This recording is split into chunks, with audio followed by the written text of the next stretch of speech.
किसानों का आंदोलन चल रहा है तो दूसरी तरफ महाराष्ट्र में चुनाव सामने है, इसलिए आपको लगता है कि यह साजिश के तहत जो है मनोज जरांगे इस तरह से निकले हैं और क्या इसके पीछे कोई राजनीतिक साजिश आपको नजर आती है? आप जांच करेंगे? नहीं, इसलिए तो मैंने पहले कहा कि जब एक कार्यकर्ता के रूप में एक समाज के लिए जो लड़ता है न्याय दिलाने के लिए, तब तक हमने पूरा उनको सहयोग किया। क्या नहीं किया? हम लोग ने सब कुछ किया है। और अब जब उनकी बोली भाषा बदल गई है, जैसे डीसीएम साहब ने बोला कि जो शरद पवार उद्धव ठाकरे जो बोल रहे हैं वो वही भाषा बोल रहे हैं, इसका मतलब ये साजिश है। और ये साजिश का पर्दाफाश तो होगा। इसमें कोई कानून के सामने कोई छोटा बड़ा नहीं है। जब तक हम समझते थे कि ईमानदारी से लड़ाई लड़ रहे हैं, हम उसके लिए सब कुछ किया। मुख्यमंत्री किधर जाता है, कितने आंदोलन हुए आज तक। इसलिए अपने अपने सीमा में हर एक ने रहना चाहिए। सरकार सबका है और सरकार सबके लिए कर रहा है। हमने जो शब्द दिया था वो पूरा किया है, किसी अन्य समाज को अन्याय नहीं करते हुए। ये तो मराठा समाज में खुशी की लहर है।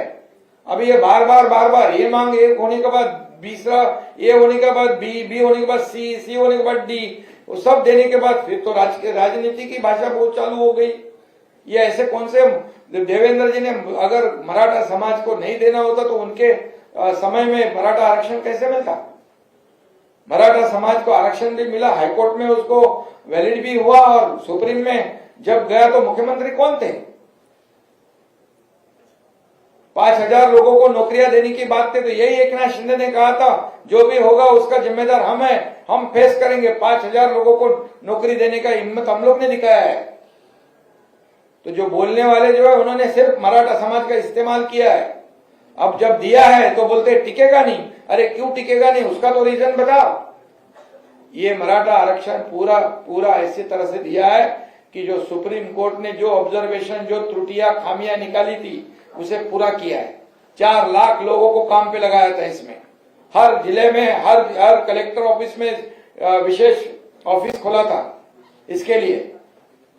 और जो दिया है तो उससे पॉजिटिव बात करनी चाहिए। इसका मतलब राज्य में कानून व्यवस्था बिगाड़ना, ये सामने चुनाव देखकर राजनीति की रोटियां सेकना, ये लोग बहुत भली भांति जानते हैं। बहुत समझदार महाराष्ट्र की जनता है। ये उनको सही जगह दिखाएंगे। इसके पीछे जो भी साजिश है वो साजिश तो उसका पर्दाफाश तो होगा ही। लगातार जो भूमिका बदल रही है मनोज जरांगे पाटिल की, पिछले 3 महीने से आपसे लगातार मांग बढ़ती जा रही है।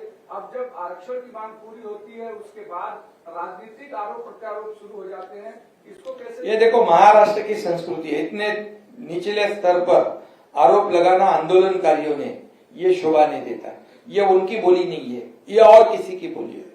और इसलिए मैं अभी भी कहूंगा कि उन्होंने इससे बलि पड़ना नहीं चाहिए, लोगों के बहकाव में नहीं आना चाहिए।